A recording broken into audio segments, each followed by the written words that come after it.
Hello, everybody, and welcome back to Small Town Murder Express. Yay and choo-choo! Yay, indeed, Jimmy. Yay, indeed. My name is James Petrogallo. I'm here with my co-host.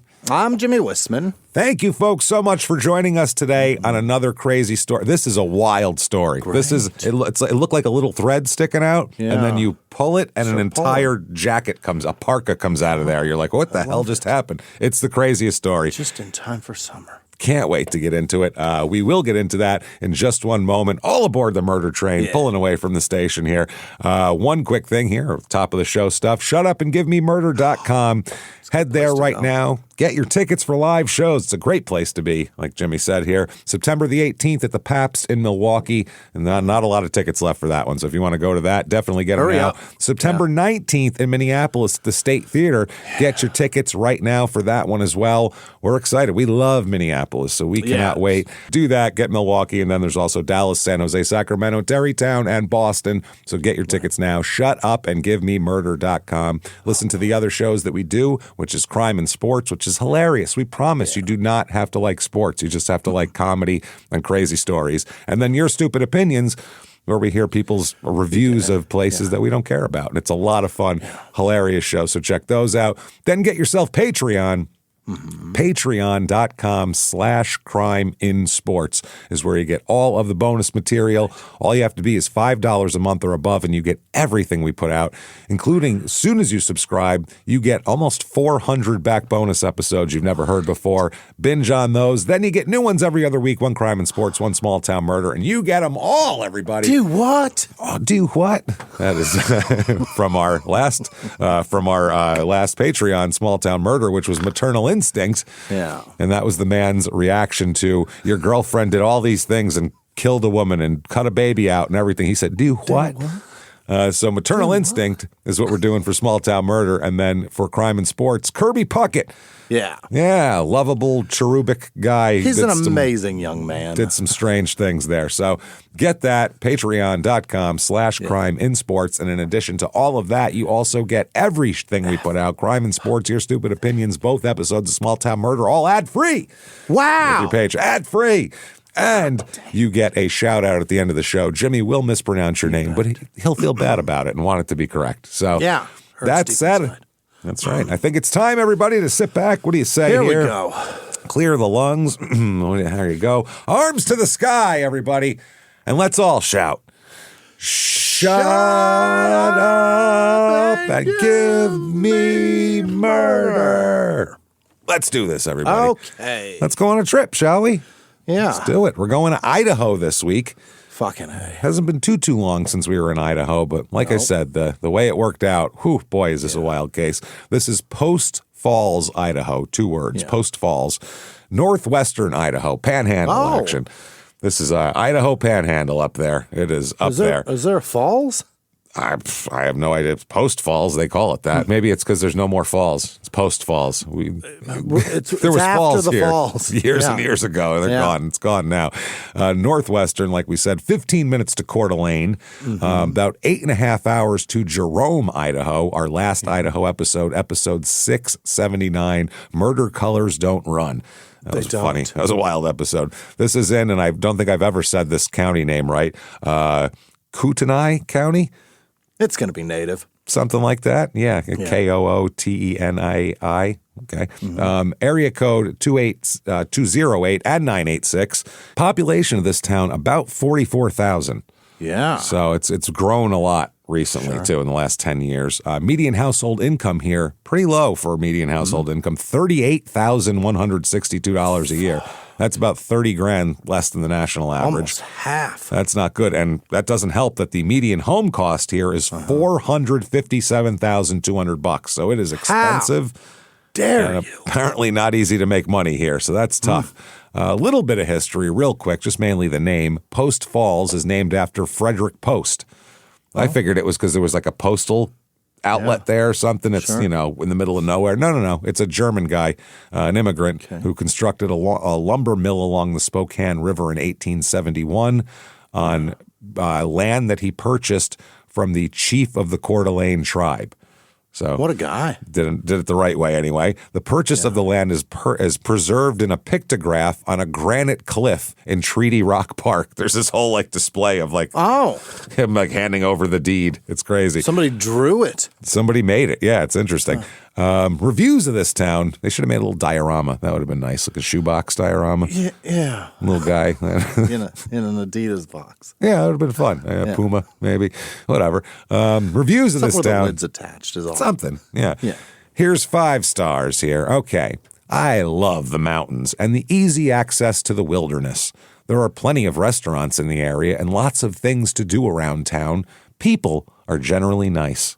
Is that right? Wow, I disagree with that last sentiment wholeheartedly, but maybe in this town. I don't know. general, In yeah. general, no good. 3 stars here. Really pretty scenery, but the town doesn't like you unless you're Mormon or you've grown up your whole life here.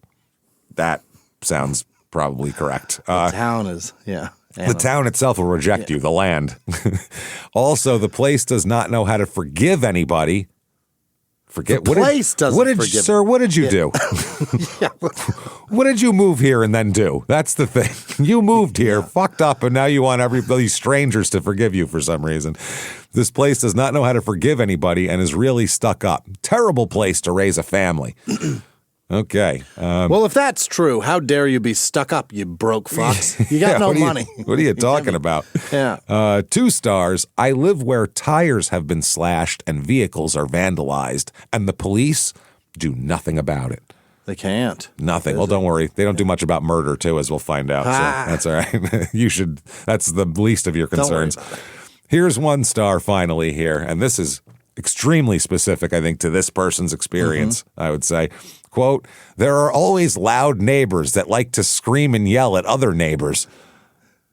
Always? The whole town or your neighbors suck? Which ones? Yeah. It has gotten to the point where I want to move. Oh, my neighbors have driven you out. Here's the good news. You're allowed. There it is. Yeah. I'm sure plenty of people run screaming from here, so I'm sure there's just as good a beaten path out of this place as there is into it. Next up, things to do, the North Idaho State Fair. Yeah. Oh, baby, here we Idaho go. does a fair like nobody, though. They do a lot. I found some interesting activities that are going on before we get to the music that happens, but there's an open horse show.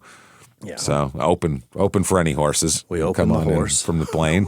See what's inside. See what makes them tick a little bit. You know what I mean? There's also poultry testing, and then it says mandatory next to that. Yeah. Livestock and education programs, youth show, and stock sale. But there's testing. Then at 4 p.m., you got to help me with this. Rabbit tattooing. Oh, Why are we tattooing rabbits? so, well. Are they I don't know. douchebags? Do they want just like a tribal around their legs, like a douchebag from Want some 1999? teardrops, yeah. What are they looking for here, these rabbits? Fine line? Are we talking about some traditional? Yeah. What are we doing? What are we doing? Exactly. That's what I'm saying. I want that. Is it like a tribal thing? What are we talking about? You know? I wonder if it's for because you have to. Is it like People Samoans? tattoo their lives like it's like a branding. Maybe Oh, they okay. tattoo All right, whatever. get your rabbit You tattoo your rabbits? They're this fucking big. What's the difference? They reproduce like crazy. Do we need to tattoo them really? Yeah, got some untatted rabbits all over the place. Well, you brand your livestock so if they get away, people know where they're from. Yeah. Is someone going to pick up a rabbit and return it to you probably from 10 miles away? I don't see that happening. So, There's a Circle J tattoo. oh, man. For music, we got the June Bugs, the Secondhand Band. Uh-oh. Okay. Getting worse. Porter Combs. Wonder what he sings. Yeah. Luke's little brother. Yep. The Real McCoy. He's the one. Oh, He's yeah. the real McCoy. Just one. Just him. Music on the mid. Oh, that's June Bugs again. Tanya Lowe, which sounds like a country act. Anthony Ray, to keep up the tradition of country acts with 3-letter last names. Jack Conrad. Okay. Mystic Mountain Music. Uh-oh. and Laketown Sound. Oh, also Funshine will be there. Oh, boy. Funshine. Oh, Funshine's going to be there. Casey and the Funshine The Band. Funshine Band. Mel Dalton Band is going to be there. Valerie Jean, Geanne. A redheaded country singer is the way I picture that for some reason. I don't like this at all. This is so bad. Midnight Juliets, Riley Anderson, then the Real McCoy again, AP Collective, and How much country can you fucking listen to? and the Hankers. God, Jesus. Not the Yankers, not the Crankers, the Hankers. They just It's a sing bunch of Hank Hank Williams, Williams shit, Yeah. Ethereal and E, Rusty Jackson. Wonder what he sings, Rusty Jackson. That's nothing. Courtney and Company, John DeLong, Catahoula Mix, and that's it. So there you go. Catahoula Mix, which is what my brother's dog is, I believe. Yeah, he's a Catahoula Mix. That's exactly what they called him. That said, let's talk about some shitload of murder. That's just Great. This is a murder onion. This whole episode. They got as much murder as they got country music at the state. So much. Yeah, they have to equal it. That's the county law. You have to have equal parts murder and country singers at the fair. Yeah, at the end of that show, you would just throw up. Right? Absolutely. I would hope God so. Damn it. I wouldn't make it to the end of the show. I'll tell you that much. It wouldn't take that long. I love I'd look country, at it and go, well, would, that's not good. So by the all right. third act, I'd be nauseated. Totally. Now, this story here started out as one murder that I thought. And then as you go into it, you find out that is not even close to the tip of the iceberg. There's so much more going on here. And even something that we don't even know is cleared up yet. It's the craziest fucking story. So let's get into it. Let's talk about a man, first of all. Gary Charles Loesch, Loesch, or I'm sorry, Loesch, born October 3rd, 1939. He is from Sacramento. Father Charles, mother Myrtle. He's got brothers named Randy and Wayne. Randy, keep that in mind because we'll talk to Randy quite a bit over the course of this show. Don't know when, or I think it was in the mid 60s at some point. Not sure if he was in Vietnam or what, but he was in the Air Force at some point. Might have been early 60s before Vietnam because he's born in 39. Not sure, but he's in the Air Force. In 1969, he gets married.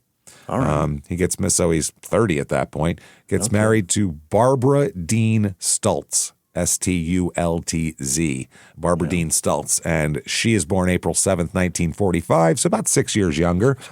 And so she's 24 at the time. She's also from Sacramento. They live in Sacramento at the time, and that's where they meet and marry and everything like that. They're going to have a couple of kids. In 1970, they have a son named Charles, everyone calls him Chuck.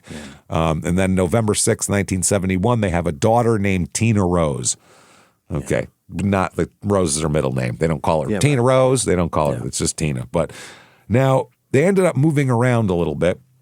They moved from California to Spokane, Washington in 1979. Not a bad move. Lived there for a while where Gary was a member of, he was in a bunch of clubs. He's a member of the the Masonic Blue Lodge in Elk Grove, California. He's a Shriner and a member of the Scottish Rite of Spokane.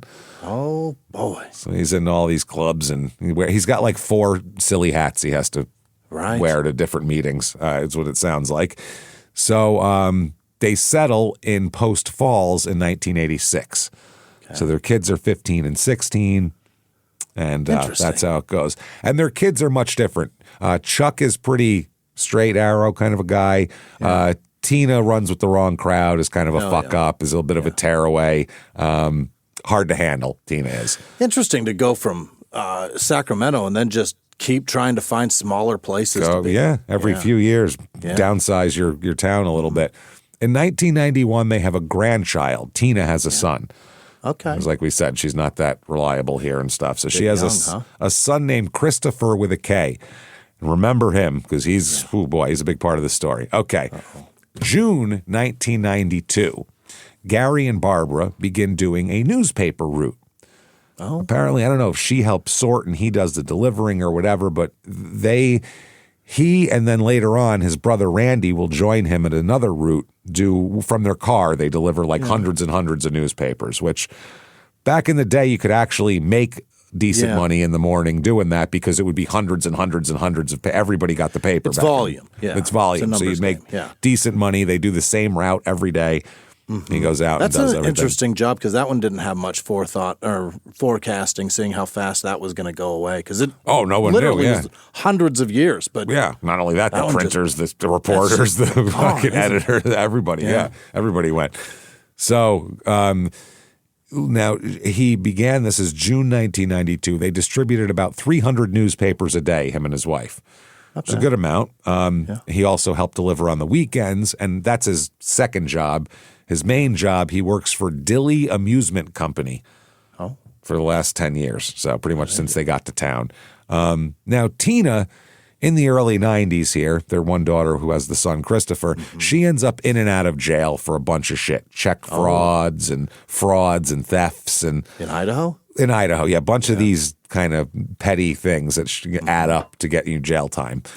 So parents here, Gary and Barbara, end up taking care of Christopher quite often in the mid-90s and early 90s because Tina's in and out of jail and they have a stable environment, so they're there.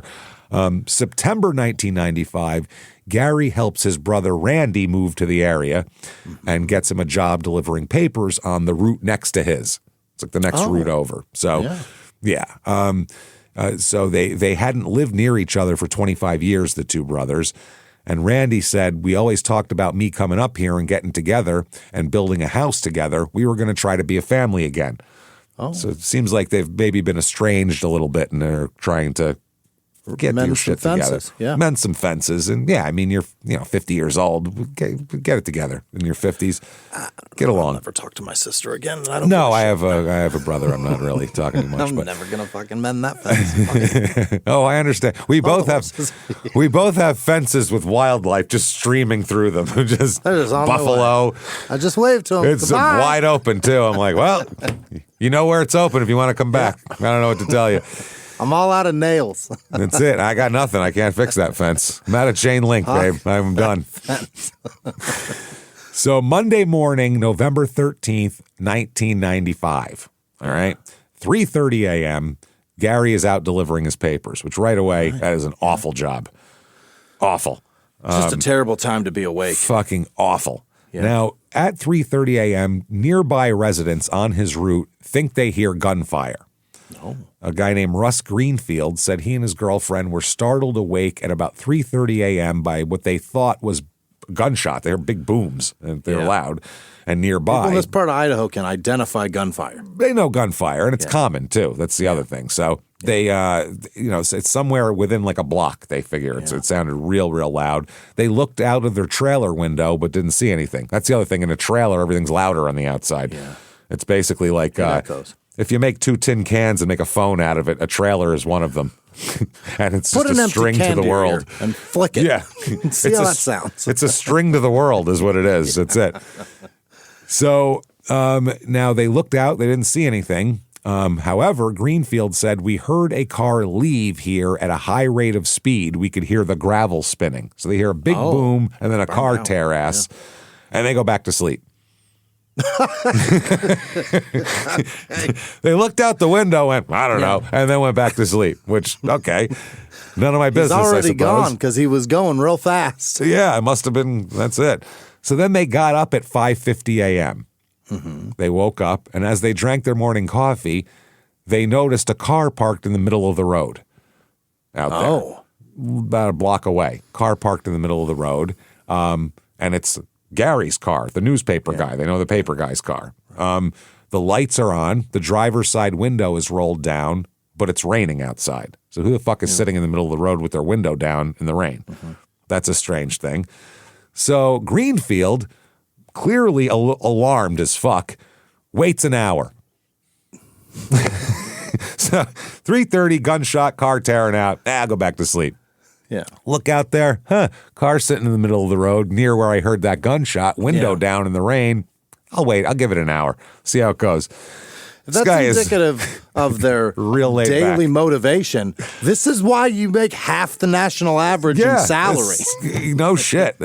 Talk about, I mean, I'm all for being laid back, but I'm a stoner, but this is crazy. Like, this Get to work, man. Do something. So then he became more suspicious because the car battery started dying and the lights started dimming. Oh, so it's the off. ignition is not running. So he said, quote, this is what he said, at 6:50 a.m. This started at 3:30 in the morning. By 6:50, he said, I thought, this isn't right, and I called the police. Something's not right. You can't get anything past this guy, boy. He is he is smooth.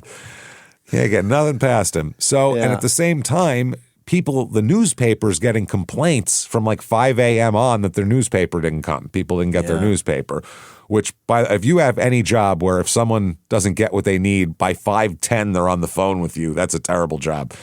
Awful. Imagine getting complaints at 5:10 in the morning. You'd be like, dude, fuck you. Are you out of your I just woke up. Fuck you. You'd be hanging up. Shut up. Fuck off. You'd be losing your mind. Yeah. Oh, you didn't get your 18-cent paper? What's a fucking paper cost back then? It was a quarter, right? In yeah, 92? and that's at the newsstand. If you get a subscription, it's cheaper. You're paying like 12 cents a paper. Shut the fuck up. Be amazed when it arrives at 3:30 in the morning, because that's incredible.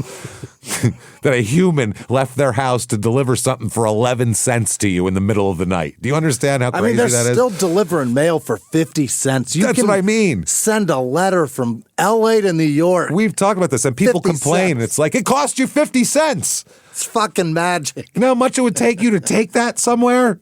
Forget about it. It's not happening. Mind-blowing.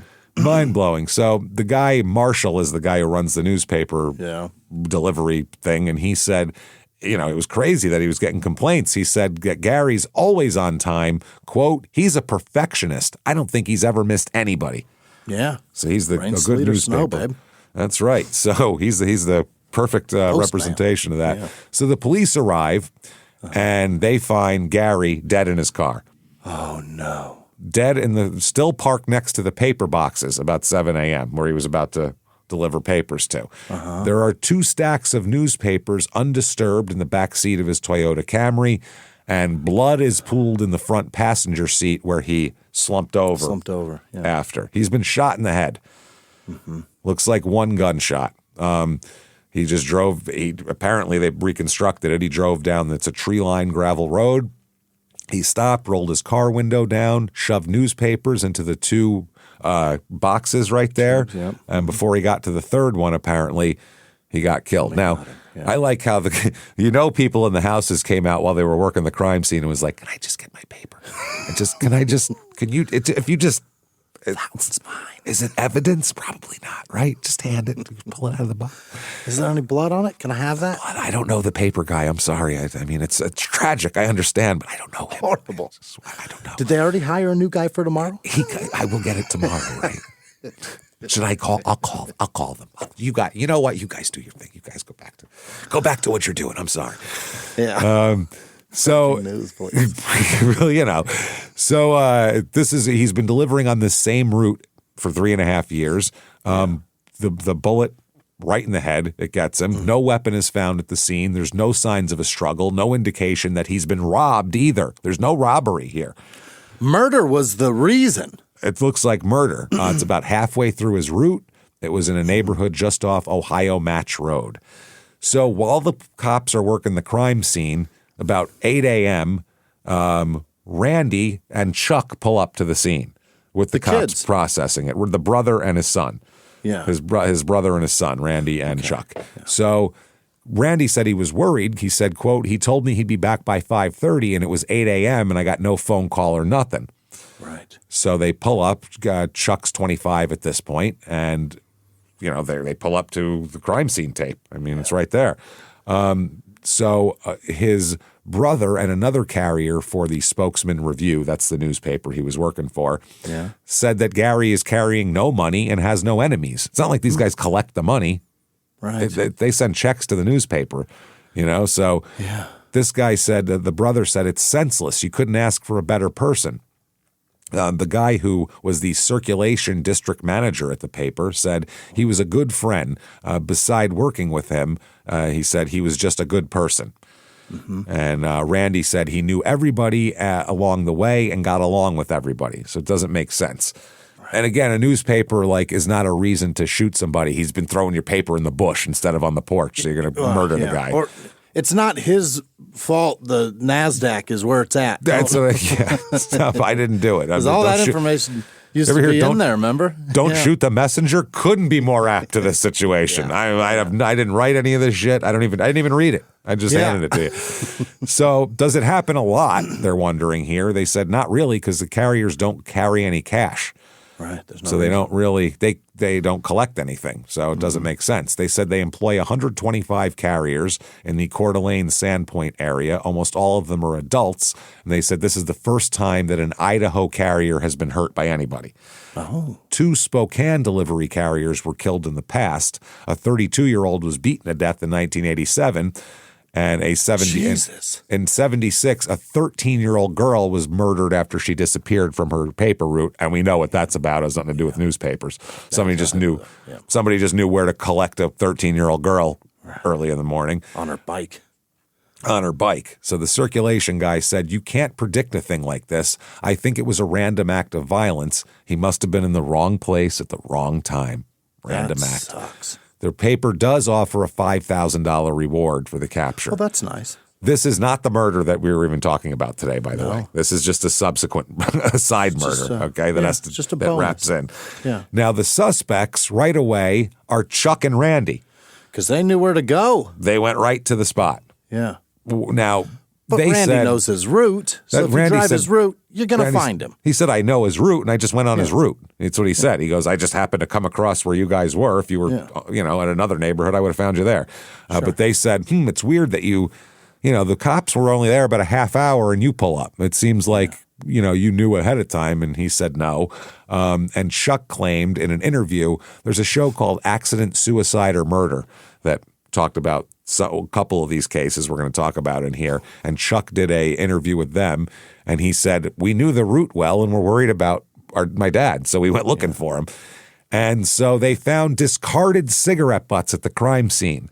Like someone was smoking, waiting for him, like Omar. Like fucking Omar from The Wire, like staking somebody out. Dropping Newports, Yep. They found a pile of cigarette butts at the crime scene, and they said, well, that's certainly connected here, because they asked the neighbors, does anyone stand here and smoke? And no, they all said no. So that's a thing. Turns out the DNA on the cigarette butts is from a woman.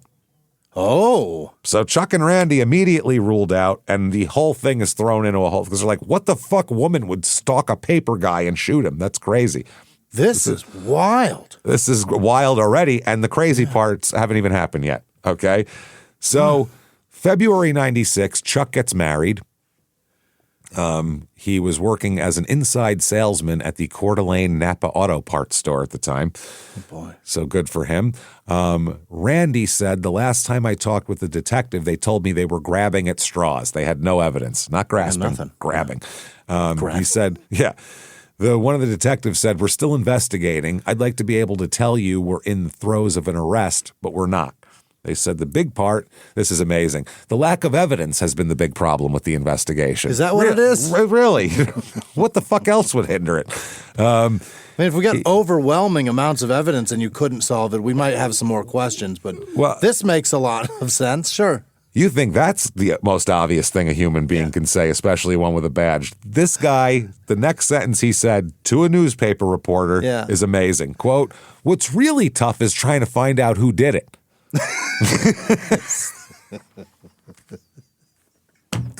Well, it's a good thing you're a cop.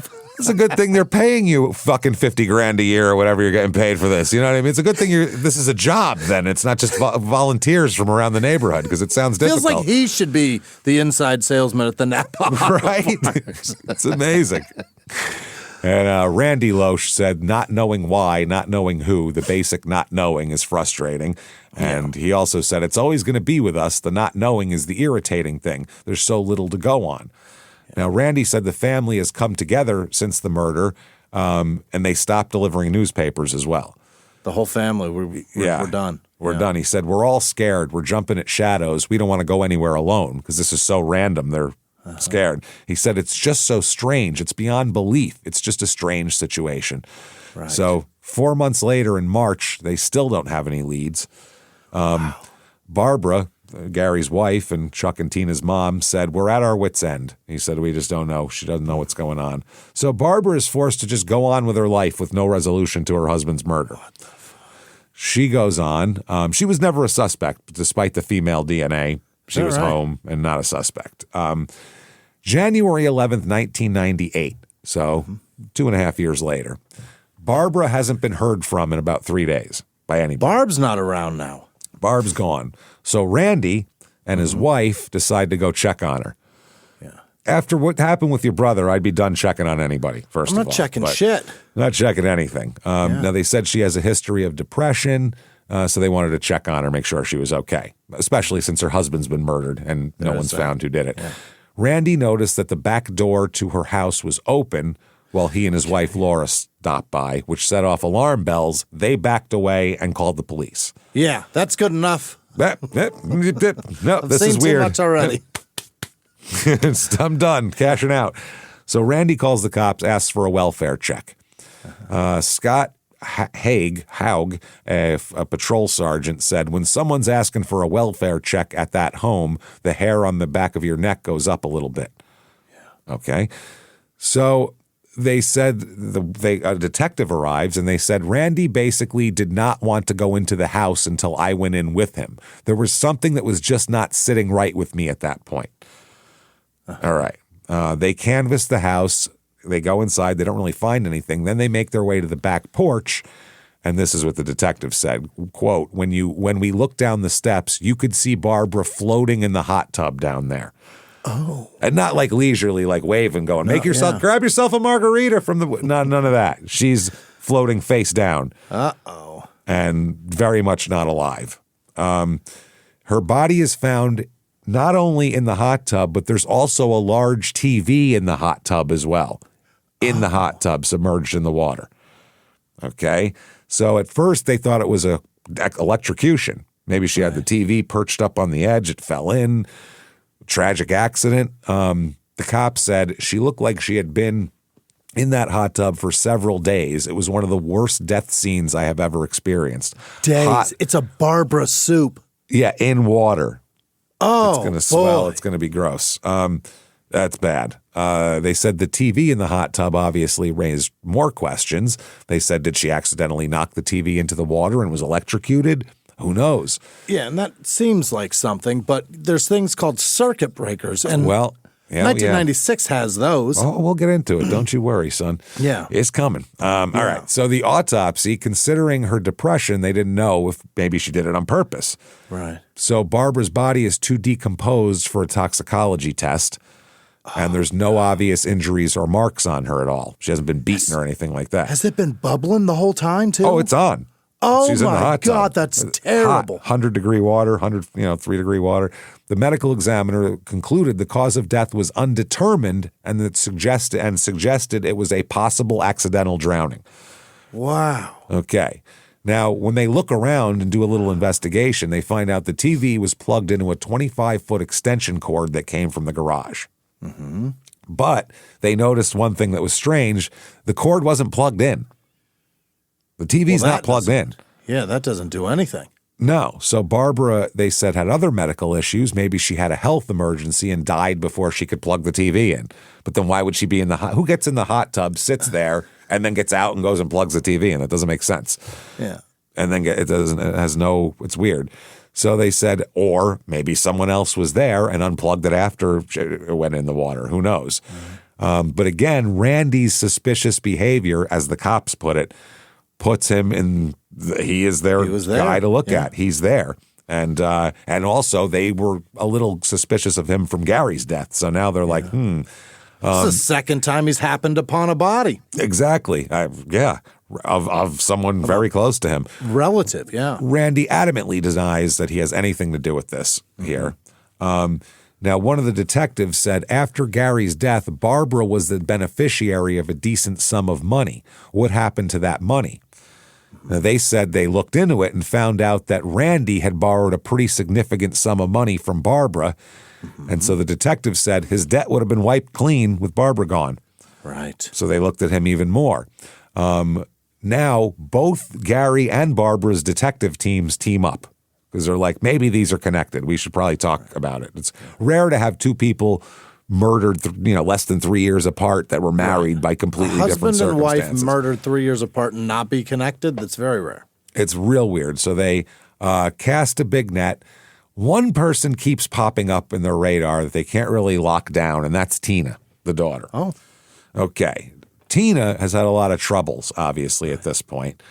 She's been in and out of jail for check fraud and everything like that. Now, she was evading a formal questioning session about Barbara's murder. Talk to her. Yeah. No, they said she kept rescheduling her interview and eventually just got a lawyer, which someone who's in and out of jail might do. They generally don't like talking to the cops.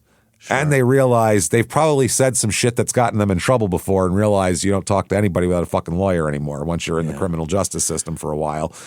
But the cops said, why would she have anything to hide? Which is also a good question. Chuck said, the brother, Barbara and Gary's son, when I found out my sister refused interviews, that threw up big red flags for me that she may have been involved. After my mother passed away, my sister Tina did show up at the house for a brief period of time. From what I remember, she was sad but indifferent. Okay. They also find out that Tina's been borrowing a lot of money. Since Barbara got the insurance settlement from her husband, she's been in pretty shitty shape financially. She's described as kind, patient, and generous to a fault with friends and family. Chuck said to the point where she was broke herself. She loaned money to Randy, but not nearly as much as she has been loaning to Tina. Tina's been the big beneficiary. They said after Gary's death, it appeared Tina was trying to become close to her mother again. It was just purely money from what we've found, the cops said.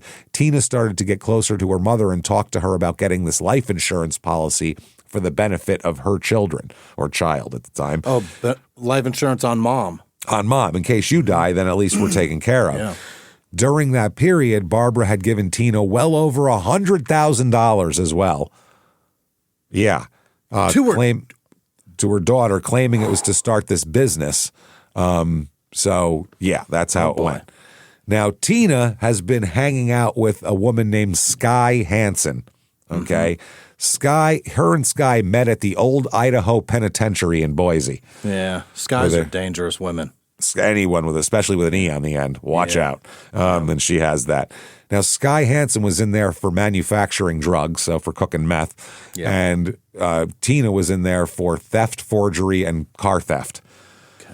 All right. Sounds like a match made in heaven, these two. Both are methy behavior, for sure. Yeah. Absolutely. After they were released, they lived together in Clarkston and Pullman, and Tina's son, Christopher, lived with them for part of the time.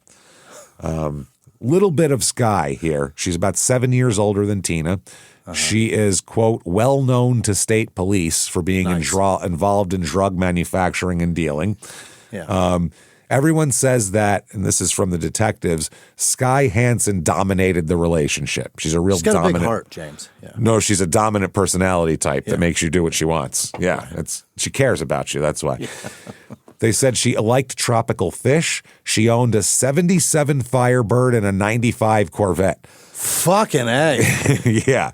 This chick's wild. She also owned 5 houses in Whitman County. How? 5. She bought fixer-uppers and rented them out after she repaired them. Wow. Okay. Now, after Tina and Sky were released from prison, they started a home renovation business together and asked Barbara for seed money, and that's where the $100,000 came from. Gary hated Sky. Hated her. Yeah. Hated her, didn't like Tina hanging around with her, thought Sky was a bad influence. So there was so much conflict between Gary and Tina that he cut Tina out of the will all the way down to leaving her $1 in his will. $1. Fuck you is what, if that's who you're going to be with, I'm not giving you shit. That will hurt on death day. For sure. Now, Barbara, though, she leaves behind a $500,000 life insurance policy. To who? $530,000 with Tina as the sole beneficiary. Imagine if you're Chuck. Yeah. What the fuck am I? What is that? Yeah. I don't get a dime. Right. So, yeah, he got nothing. Now, this was the only way you got the 530 is if the death was either accidental or natural. One of the two. The only way. No murder. No, accidental or natural. Okay. Tina goes for the money. On the autopsy, there is a, quote, undetermined cause of death. And so the death certificate prevented Tina from getting the insurance payout because it has to be classified as an accident or natural. But she and her attorney managed to get the cause changed to accidental drowning, which gets her the windfall of $530,000. Okay. She immediately signs it over to Sky Hansen. Okay. Whoa. And they disappear. Gone. Like Kaiser Sose. And the flash gone. Rumors are they left the country. And there's a reason why they think they left. And that is a woman named Anita Steckman comes forward. You've never heard of this woman so far. We're going to talk about a whole different murder now. Okay. She says she thinks her husband may have killed an 89-year-old woman in 1995 named Dorothy Martin in Pullman, Washington. Yeah. Because he gave her a very specific and expensive ring after a robbery, and she's seen that's linked to this old lady that's been dead. So she popped up and said, now at this point they were divorced, Anita and her husband, but she said that they've been living together. Anita told the officers that another woman, Sky Hansen, offered her husband, Bradley Steckman, $1,000 to steal this old lady's diamond ring. Okay. She also said that before the murder, she went to this woman's home, the old lady's home, with her husband and tried unsuccessfully to break in through a window. Shit. Anita tells police that her ex-husband worked for Sky Hansen around July 96 when this murder happened. So apparently he had cased places for Sky Hansen and who would return later to commit burglaries and robberies of those places. Anita said that Sky Hansen asked him to steal it's a white gold and diamond ring reportedly worth $30,000, and she offered him $1,000 for it. Okay. So Bradley, she said, her husband, led her to the elderly woman's ground floor apartment, and the two made an unsuccessful attempt to break in through the window. Shortly after that, Anita told police her husband returned home after being out all night. She said he told her he had broken into a manager's unit, stolen some keys and other items, and broken into Dorothy Martin's apartment, the 89-year-old. She told police her husband told her that he had turned the ring over to Sky Hansen. Okay. All right. He also had other items from the apartment besides the ring. Investigators also find because at this point when she comes forward, he's already in jail for burglary, her husband. Mm-hmm. So they find a cellmate of his that also comes forward who says that that this guy told him about it and provides more evidence for the police. Mm-hmm. Now, this is Bradley Marion Steckman, Steckman. He's known throughout the Eastern Washington and northern Idaho area as, quote, the gentleman robber. The gentleman robber. Yeah. He's got a fucking nick. That's how much he robs. They named him. Yeah. In 1996, he apparently murdered 89-year-old Dorothy Martin, that we find out. 89. What the fuck? He'd been living $30,000 ring? He was hired to do. Apparently, he has a huge history of lesser charges and would case homes and steal jewelry. Now, Dorothy Martin was found with a towel wrapped around her head in her condominium with a distinctive ring with multiple European-cut diamonds totaling more than 3 carats, and a few other items were missing, and then nothing else was disturbed. The rest of the house was perfect. Literally for a ring. For a ring. Her husband had died in 1974. She'd been living on her own for 20 years, and they owned an auto service shop that her son ran. But she was found dead in her Military Hill condominium, July 21st, 1996. Autopsy results indicate that she died of asphyxiation, but she was in good health at 89. Wow. The weird thing is, too, several items taken, including from the manager's apartment a few feet away. His keys were stolen there, and they were trying to figure out who did this for these 3 years, basically. But they also have a Polaroid camera and a radio that were also taken from there were found among Bradley Steckman's things. Whoops. So he had that. She was discovered Martin was discovered in a nightgown with a terry cloth towel wrapped around her head. The investigation took more than 4 years, as we find out later as it goes on. Now, leads in the case were first slim, so the Martin family put up a $20,000 reward, but that offer ended in 1998, which I didn't know there was expiration dates on rewards for dead people. They're open-ended usually, aren't they? I would assume 98. You go, we don't care anymore, and we're pulling who does that? That's the weirdest thing ever. We pulled the money. We've invested it. We put it somewhere else.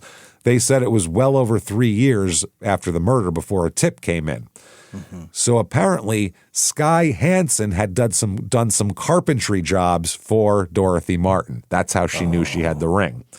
They said police found her name in Dorothy Martin's address book at the time of the killing, but didn't have anything to connect. They just called everybody in the address book, and she just said, yeah, I did some work for her. And they were like, oh, all right. And that was that.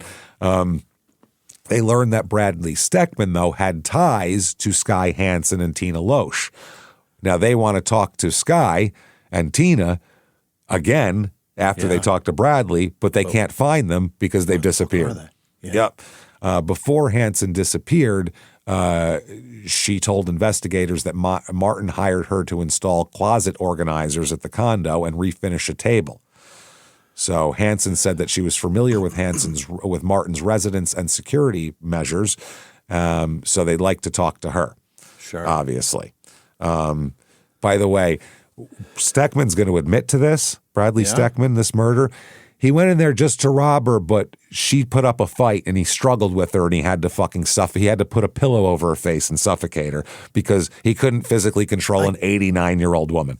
I couldn't keep that old lady at bay to get this goddamn ring. Christ almighty. You have to wrestle it off her finger, for fuck's sake? Pull it from her bony finger? That's awful. Well, imagine your life is worth $30,000. That's so crazy. It's barely a grand to the guy who did it. Right. You know? So while officers pursued Steckman, clues kept coming in. Found among Bradley Steckman's belongings were a bent butter knife used to attempt to break into Martin's home, which is what the wife told them they used before that. And also information from a jeweler who thinks he's seen the diamonds from Martin's ring. He said that Sky Hansen brought him a sack of loose stones to be appraised in 1996, right after the murders, and the gems included some European-cut diamonds that the jeweler thought resembled those in the picture of Martin's ring. Yeah. How many of those are in Pullman, Washington? Right. Yeah. Now, a suspect, this is Bradley, he decides to strike a deal here, and part of that deal is he is going to tell the cops what he knows about Sky and Tina. Oh. Because he worked for their renovation company and obviously did their bidding. The cops said Steckman was basically Sky Hansen's thug and that he told police that she had requested he break into the house, steal the ring, and that she had seen while working there. Right. Okay. So Sky and Tina fall off the face of the earth with Christopher. They took the kid with them. They took the kid. Now, police are concerned. They say they're concerned for Christopher's welfare, but also they want to, get him in there in the box and interrogate them. So they said they threw all their resources into finding them, including monitoring border crossings and plane flights, but came up with nothing. You can't find a kid? A kid and two ladies. Can't find them. So Brad is charged with robbery and first-degree murder, first off here, but he's in jail and they have to charge him now because he was soon to be released on parole. So they had to rearrest him and charge him. So 2001, the Dorothy Martin's family agrees to let them do a deal. And they said something like this we wouldn't have even presented had the family not been okay with it.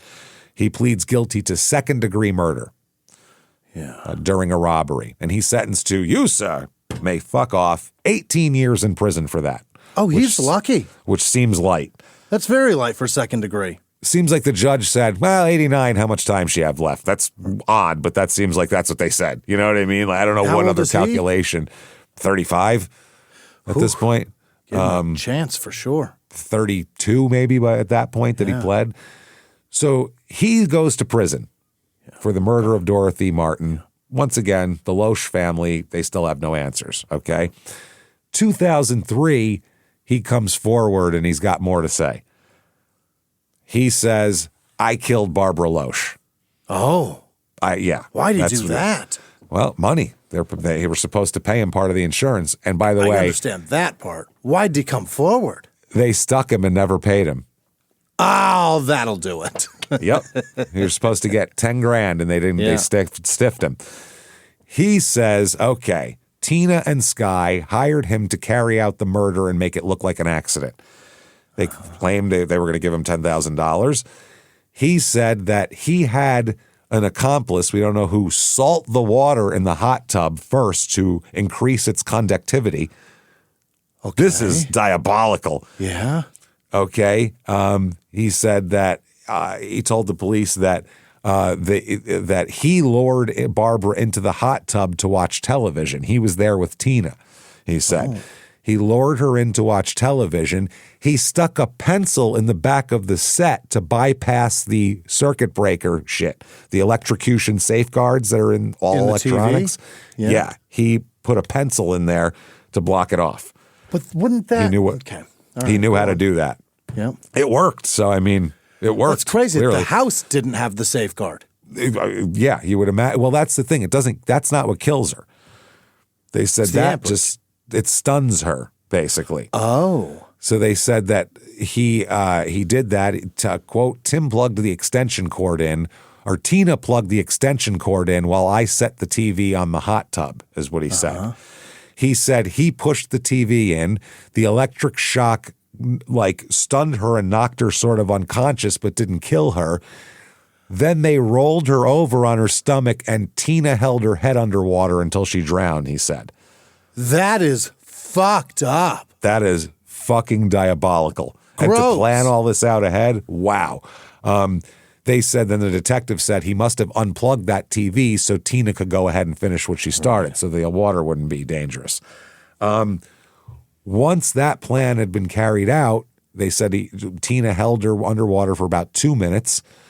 And he said, quote, Tina fell apart on the way back home, crying and vomiting. Well, yeah, you just murdered somebody. That's showing some form of humanness, at least. Jeez, at least she wasn't like, good, fuck her. Your mother, who's been nice to you, by the way, hasn't been shitty to you. So then Sky Hansen, drove to Post Falls to make sure things have been done right because she's in charge. She drove to the house to take a look at the scene, make sure she was dead, make sure everything was the way it was supposed to be, and then left. Now, Brad has even more shit to talk about.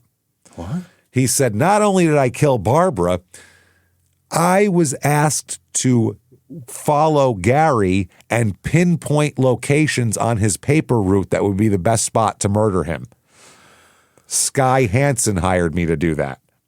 Wow. He said, but he, quote, swears he didn't fire the shot. He said, I wasn't even there. I told them the spot to go. I followed him for a couple days, just knew where he went, told them where to go. Female DNA. Yeah, on the cigarettes. Yeah. Put two and two together with that. So this Sky is crazy. Sky is a bad She's bitch, man. Horrible. She's rough. So they said they keep visiting Steckman in prison, and they said he confessed. He's been given more details, and they said, quote, this is a cop, this wasn't unexpected. They have summarized their evidence. We will review and make sure in a week or two whether to file charges and to file and what to file. Yeah. They said people on the scene that day, meaning Barbara's murder, we were not comfortable with the layout of the crime scene since day one. Post Falls does not get a lot of homicides, but this one was screaming. The more we looked and the more we deciphered, the more it was not adding up. That's why we never let up on it. Mm-hmm. And then the one detective said, Brad never did see the 10,000. I think that's why he cooperated. I think so funny. Yeah, I think he felt it was probably in his best interest to come forward and tell his side. I think he realized that we in the county were not going to give up. No, he didn't. You were never going to catch him. This was going to be unsolved to this day. Right. You got a guy that Please. participated in 3 murders and has $1,000 net to show for it. He's pissed. He's and pissed. 18 years. And he's sitting in fucking jail for 18 years with nothing on his books. Yeah, he's no commissary. pretty mad. He's pissed. Yeah.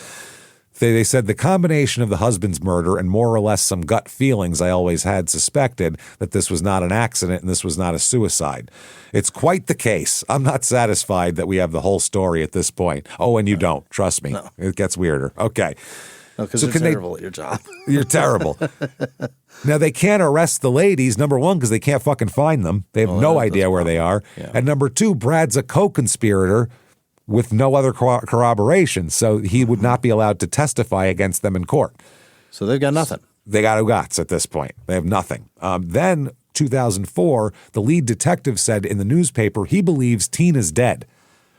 Really? He believes she's dead. He said he wonders if, her son Christopher's also dead. Yeah. Is he dead too?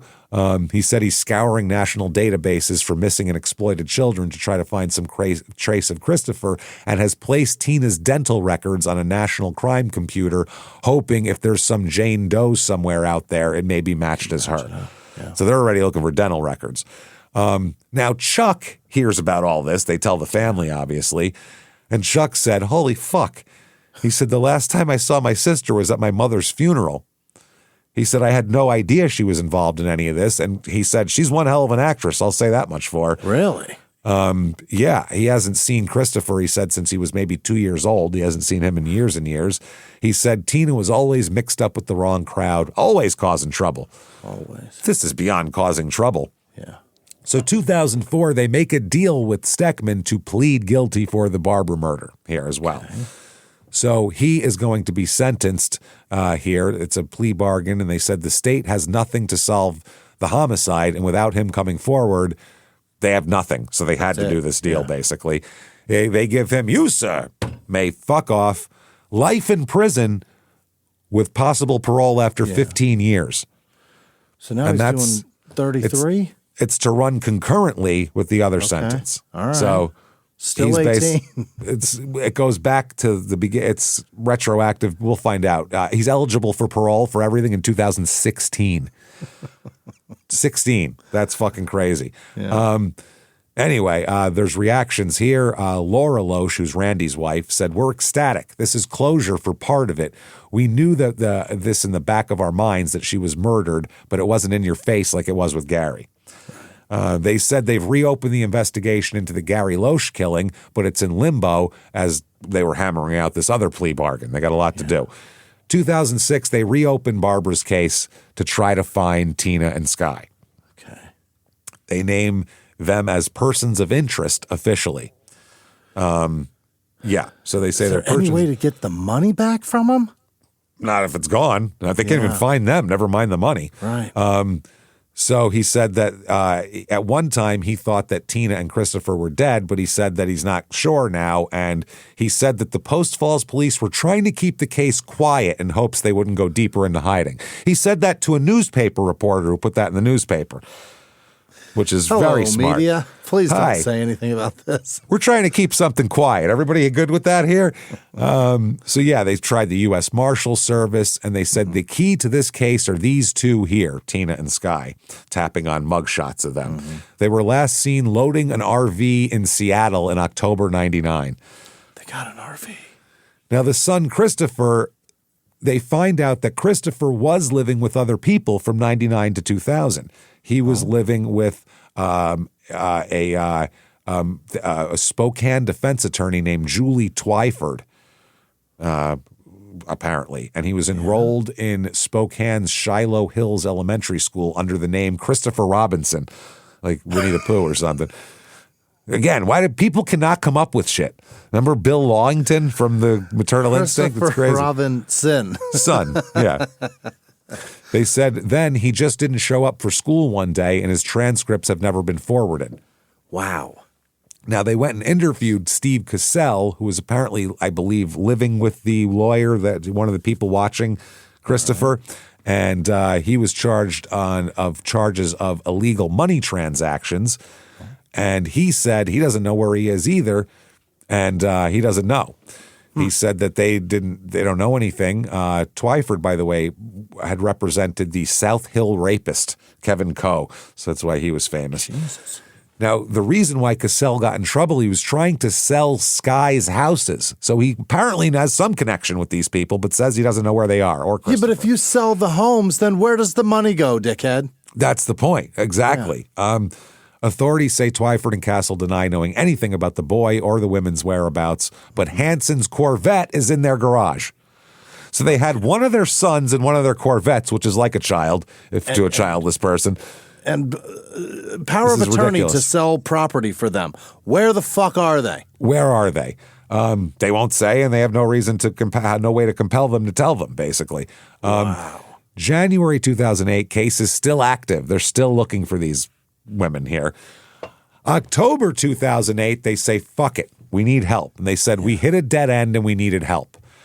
And they said they had to issue arrest warrants for them at this point. They said without the warrants, we couldn't get help from the federal government.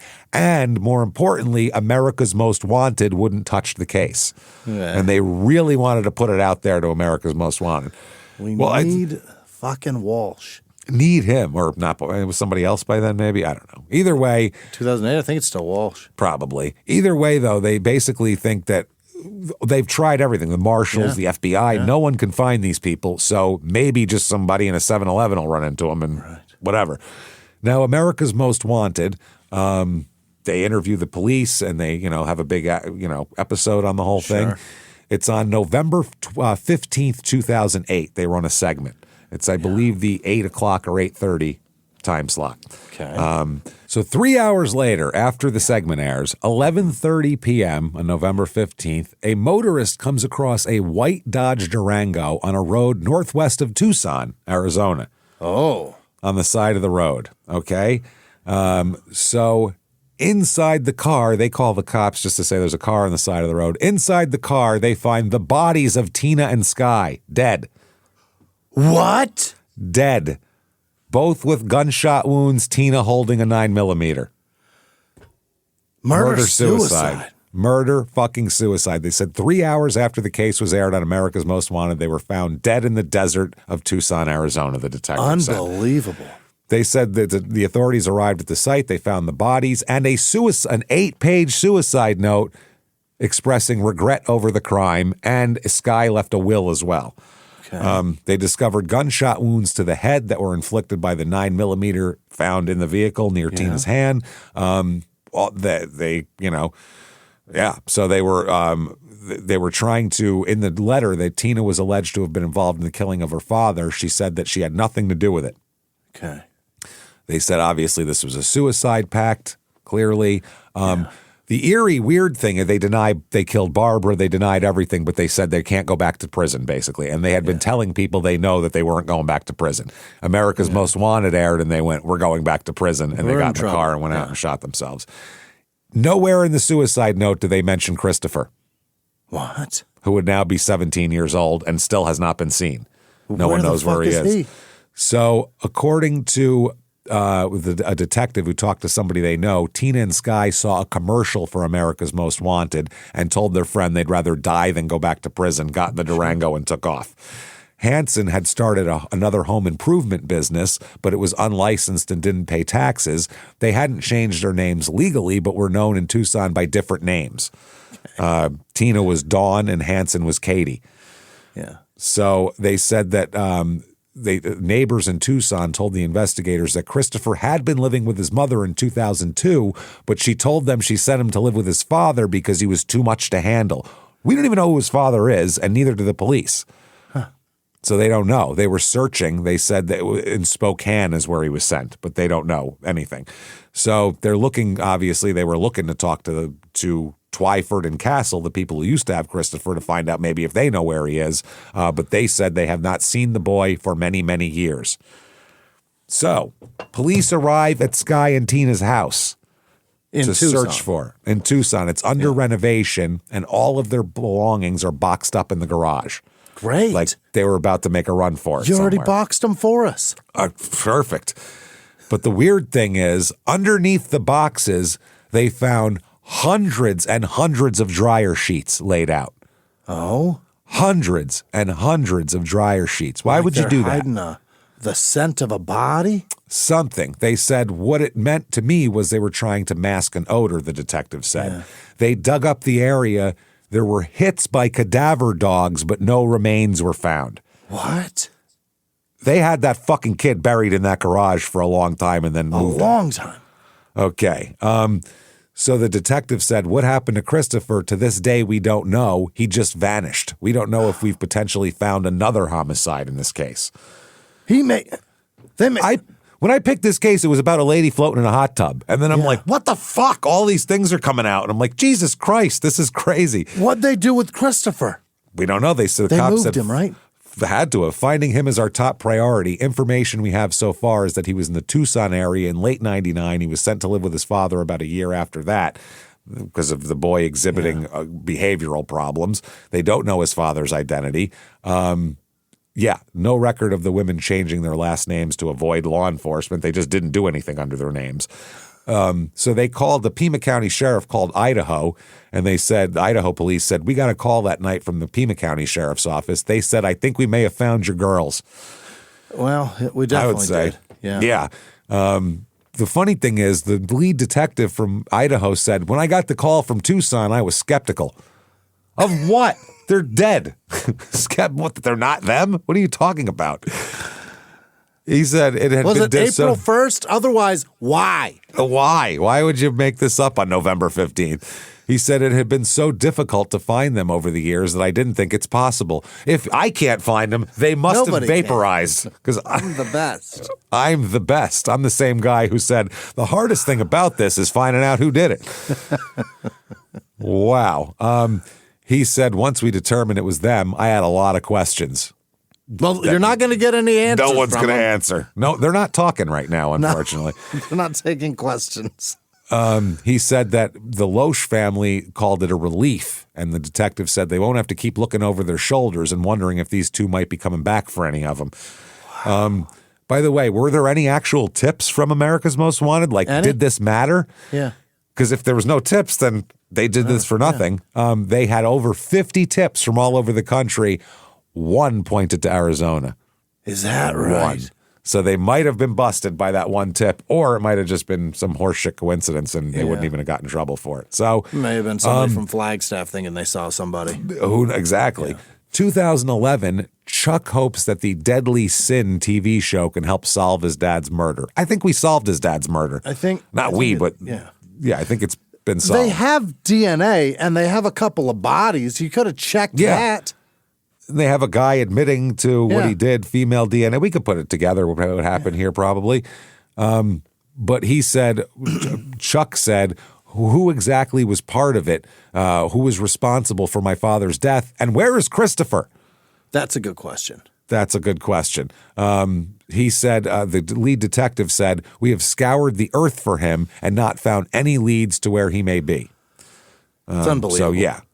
They have no idea where he may be. Scoured the earth for him, they said. So they said it would be a big sigh of relief to find out exactly what happened. Now, this is how Deadly Sin's executive producer described the story.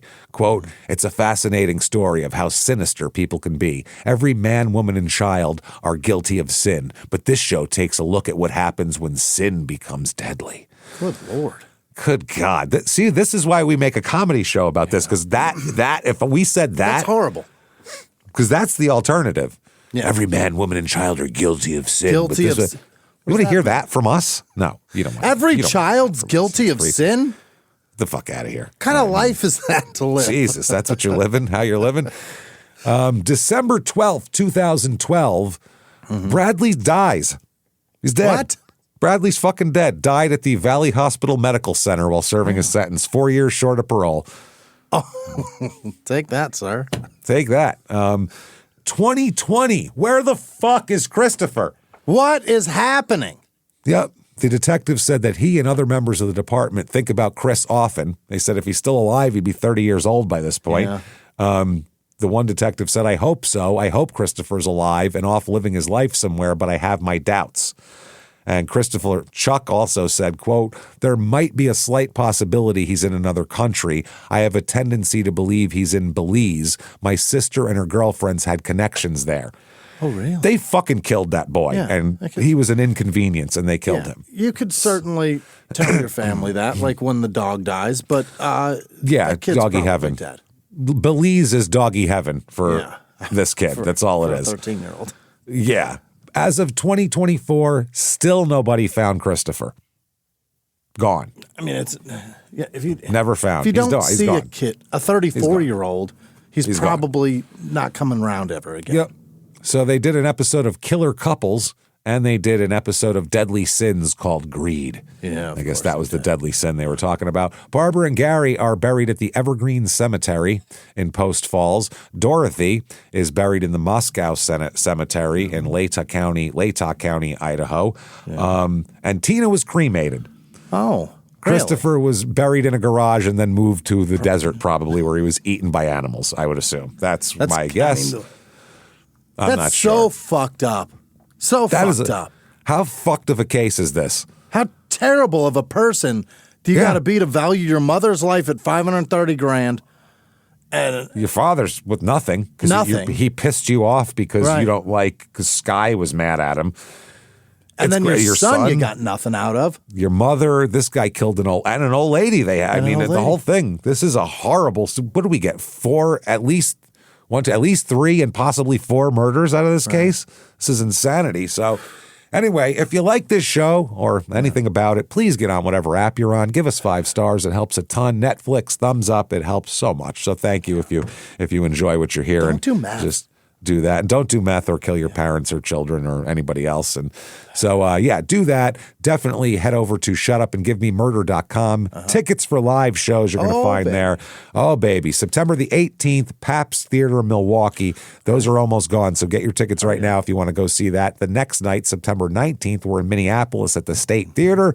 Can't wait for that one, so get in there and get your tickets for that. And later on in the year, in October, we're in Dallas, San Jose, Sacramento. November, Terrytown, and Boston. So come out and see us. Come to a show. Shutupandgivememurder.com. Also, all the merch is there and everything like that. You can also definitely follow on social media at Small Town Murder on Instagram, at Small Town Pod on Facebook.